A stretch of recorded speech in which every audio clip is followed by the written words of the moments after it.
ask yourself where you stand on that scale. Do you have enough good, strong refusal to achieve what you want to achieve? If not, it's time to make a pit stop right now. The second character rating gauge has the letter D on the right, and on the left is the letter M. The D stands for decision, and the M stands for maybe. Ask yourself, are you a person who comes to a fork in the road and turns right or left?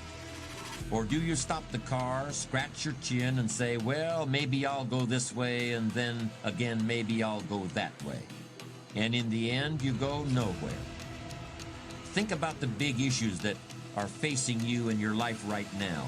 It could be that you want to leave your job and start a business of your own. It could be that you want to get married. In any case, are you the kind of person who comes to a decision and puts it into action? Or are you someone who says, well, maybe, but then again, maybe not? Now imagine a gauge with a W on one side and an A on the other side.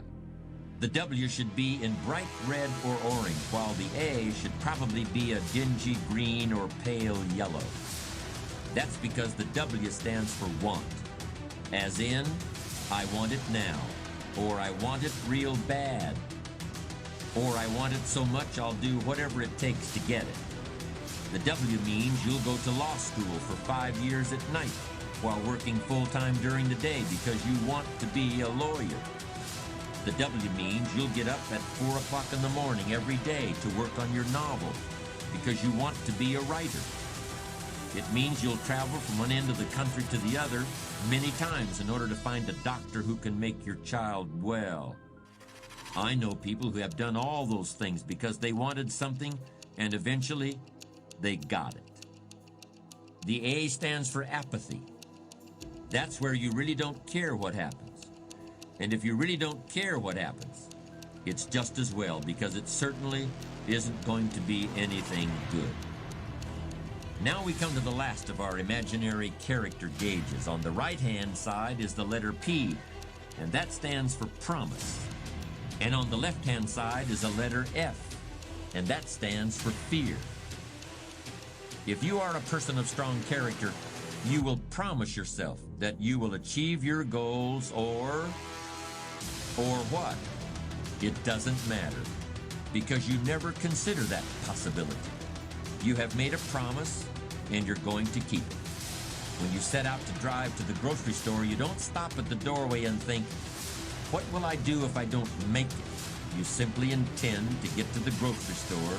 You know you're going to get there. You will get there. It's simply assumed. Fear is simply the inability to make a promise to yourself. It kicks in when you start thinking about all the bad things that can happen to you on the way to your destination. And before long, you're thinking, wouldn't it be easier just to stay home? Isn't it safer to just stay in bed? Isn't it better to pull the covers up over my head? In this discussion, we've been using the metaphor of going across town in a car. Let me conclude by referring to another little excursion, and it's one that I know for a fact you have already taken. When you were learning how to walk, you made a silent promise to yourself that you were going to do it. It may have been scary at times. You surely stumbled again and again. Tears surely fell from your eyes, but no matter. You didn't even think about that. Each time you fell, you forgot about it as soon as you regained your feet because you had promised yourself you were going to walk across the room.